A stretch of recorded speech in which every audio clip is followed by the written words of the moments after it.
SFIO മാസപ്പടി കേസിൽ മകളെ പ്രതി ചേർത്തതിൽ പ്രതികരണവുമായി മുഖ്യമന്ത്രി പിണറായി വിജയൻ.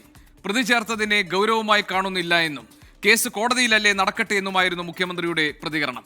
മകൾ ഉൾപ്പെട്ട കേസിനെ പാർട്ടി പ്രതിരോധിച്ചതിനെ ബിനീഷ് കോടിയേരിയുടെ കേസുമായി താരതമ്യപ്പെടുത്തേണ്ട ആവശ്യമില്ല. മാസപ്പടി കേസിൽ തന്റെ പേര് വന്നതുകൊണ്ടാണ് കൃത്യമായി തിരിച്ചറിഞ്ഞ് പാർട്ടി പ്രതിരോധിച്ചതെന്നും മുഖ്യമന്ത്രി ഇന്ന് വാർത്താസമ്മേളനത്തിൽ ചോദ്യങ്ങൾക്ക് മറുപടിയായി വിശദീകരിച്ചു. മാസപ്പടി കേസിൽ മകൾ വീണയെ പ്രതിചേർത്ത ദിവസം നടത്തിയ വാർത്താസമ്മേളനത്തിൽ മുഖ്യമന്ത്രിക്ക് നേരെ ഉയർന്ന ചോദ്യങ്ങൾ അത്രയും അതേക്കുറിച്ച് തന്നെയായിരുന്നു. കേസ് ഒട്ടും ബാധിച്ചിട്ടില്ല എന്ന മട്ടിലായിരുന്നു മറുപടി.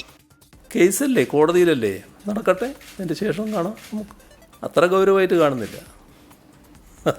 ബിനീഷ് കോടിയേരിക്കെതിരായ കേസിൽ മൗനം പാലിച്ച CPM മാസപ്പടി കേസിൽ പ്രതിരോധം തീർക്കുന്നതിലെ വൈരുദ്ധ്യവും മുഖ്യമന്ത്രിക്ക് നേരെ ചോദ്യമായി. അതിൽ ബിനീഷിൻ്റെ കാര്യത്തിൽ കോടിയേരി ബാലകൃഷ്ണനെ പറ്റി പരാമർശം ഉണ്ടായിരുന്നില്ല. ഇതിൽ എൻ്റെ മകൾ എന്ന് പറഞ്ഞുകൊണ്ടാണ് തുടങ്ങിയത്. അതുതന്നെയാണ് പ്രശ്നം. ലക്ഷ്യം എന്താണെന്ന് പാർട്ടി കൃത്യമായി തിരിച്ചറിഞ്ഞിട്ടുണ്ട്. നോക്ക് നിങ്ങൾ എത്രത്തോളം ആകുമെന്നുള്ളത്.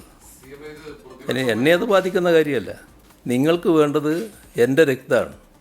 അത് അത്ര വേഗം കിട്ടുന്നൊരു കാര്യമല്ല. അത് മനസ്സിലായിക്കോ. തുടർ ചോദ്യങ്ങൾക്ക് മറുപടി നൽകാനെന്ന് പറഞ്ഞ മുഖ്യമന്ത്രി അല്പം രോഷം പൂണ്ടു.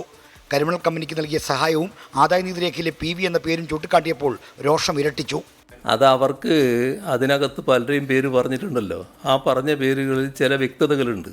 ആ വ്യക്തതയുള്ളവർ അവരവരുടെ പാർട്ടിയിലെ എതിരാളികളാണ് എന്നുള്ളത് കൊണ്ട് അവരെ ഒന്ന് വകവരുത്താം, ഈ അവസരം ഉപയോഗിച്ച് എന്ന് ഉദ്ദേശിക്കുന്ന പലരും ഉണ്ട്. അതിന് ഈ PV എടുക്കുന്നുണ്ടാവും കേട്ടോ. അതൊന്നും എന്നെ ബാധിക്കുന്ന കാര്യമല്ല. സേവനം വിട്ടു നൽകാതെയാണ് വീണ വിജയന്റെ കമ്പനി പണം പറ്റിയെന്ന ആക്ഷേപത്തെപ്പറ്റിയും മുഖ്യമന്ത്രി പ്രതികരിച്ചു. എൻ്റെ മകള് നടത്തുന്ന സ്ഥാപനം നൽകിയ സേവനത്തിന് അവർ നൽകിയ പ്രതിഫലം അത് കള്ളപ്പണമല്ലല്ലോ. അത് റെക്കോർഡ് അനുസരിച്ച് വന്നല്ലേ.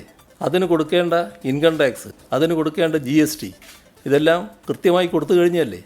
24 തിരുവനന്തപുരം.